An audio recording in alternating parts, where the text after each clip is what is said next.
So the second time we got together, we went.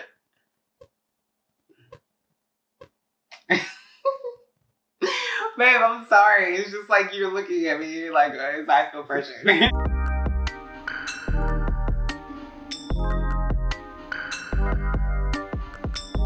We saw each other, and when we met, there was like an adjustment period, maybe a little bit of awkwardness because all of a sudden we're in the same space.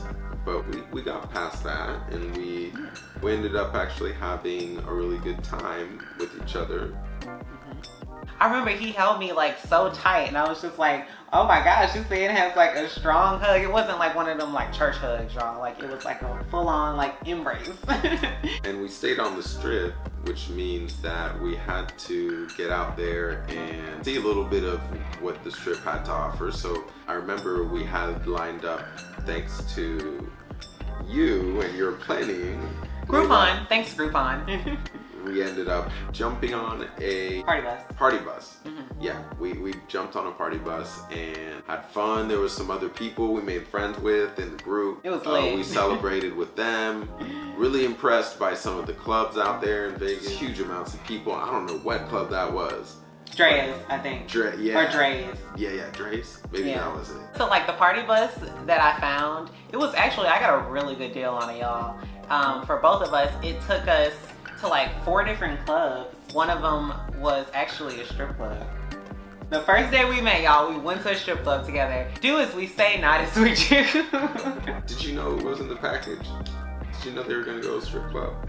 I think I might have known. I think I might have known that we were gonna. You might have done it for me. I think, well, I did. So yeah, we had a good time, y'all. And I remember towards the end of our vacation, leaving Vegas, and I was actually sad that like our time was over because we had a good time. Like we started like warming up to each other like more and more as the days went on. It was bittersweet having to transition back to just like doing FaceTime calls and doing phone calls until we planned our next trip. How many times did we meet total, babe, before? Like, I mean, what was the second trip? What did we do? So the second time we met, I actually flew to St. Louis, Missouri. Yes. He came out to the Lou, y'all, and I showed him around St. Louis. He didn't meet my parents the first time that he came to St. Louis, but I had to introduce him to the crew. Before you introduce someone that you're seeing to your family, I think it makes more sense to like introduce them to your friends, like, you know, your peeps, so they can kind of get a feel for the person that you've been talking to. What did we do in St. Louis when you came? Well, you took me out to a St. Louis kickback. We went out to a reggae club or African music club. Mm-hmm. Actually, the first kickback he went to was tons of people. It was the first time you played spades. Was it the first time you played spades? At that point, I didn't even know anything about spades culture. That wasn't a Cali thing, so like when I see people playing spades and just like huddled around tables and yeah. It was a big deal, y'all. Anybody who plays spades, like y'all know, like it could get very serious very quickly. That's what we did at kickbacks and at parties. And actually he was pretty good. I was like pretty impressed the first time we played spades together. I was like, yeah, he's a keeper. He knows how to play spades. So how many times did we meet total before we actually decided to come together?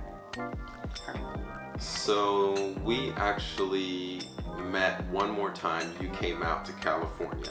I showed you around a little bit, like San Francisco. Yeah. And then I fell in love with the Bay Area. I'm not gonna lie. Like, I love it out here. It was beautiful. So when did we make the decision, or I guess how did we make the decision to actually move in with each other? I think I insinuated and brought it up once, and you're like, really? I thought it was a joke. I thought it was like, oh, like, haha, yeah, one day I'll move to California. Joking. She thought I was joking out here. She didn't think I was serious. It's understandable because a lot of people say a lot of things that they don't mean. They just say it just to blow smoke, so I wasn't sure. Yeah, it's true. Well, we made the decision because we both mutually thought that we seemed good for each other, so let's just bring her out here. And we started planning to move in together. So is this your first serious relationship with a woman like me of the trans experience? Yes, it is definitely the first time I had embarked on a serious relationship with a woman of the trans experience. I never really thought that I could have a relationship with a woman of the trans experience. Yeah. I think there's a lot of misconception that men who date transgender women are only attracted to transgender women. That's not a thing. Like, I think if you are a man who can appreciate the feminine energy and the feminine aesthetic, then you have the capacity to be attracted to someone of the trans experience, a woman of the trans experience, because we're women too. So, you know, it's not about him only being trans attracted or him only liking a certain type of woman. Even still to this day, like, you're still attracted to cisgender women, right?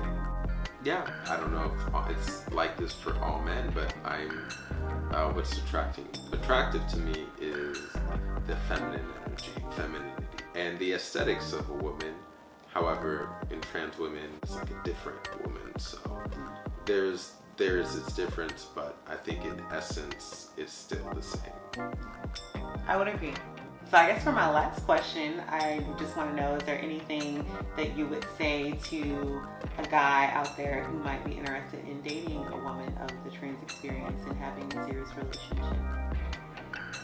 Yeah, I would say be honest with yourself. If that's what you feel called upon and inspired to do, then do so, and don't let anything hold you back from that in terms of what people will say, if that's what's in your heart, because trans people are actually really wonderful people and they have a lot to offer, and trans women have a lot to offer the world at large, but a partner as well. Thanks, babe. Very well said. Is there anything else that you would like to say to our viewers before we sign off? Yeah, please hit the like button and subscribe if you want to get more notifications from Mahogany Gal. Thank you so much for tuning into our video. Thank you for listening to our story. If you have any more questions about our story, about our journey, or for a million, definitely drop them below in the comment box and we will definitely get right on answering those for you. Have a great weekend. Everyone, be safe, be well, and of course, most importantly, be yourself, because nobody can do it quite like you can, boo. Have a good one.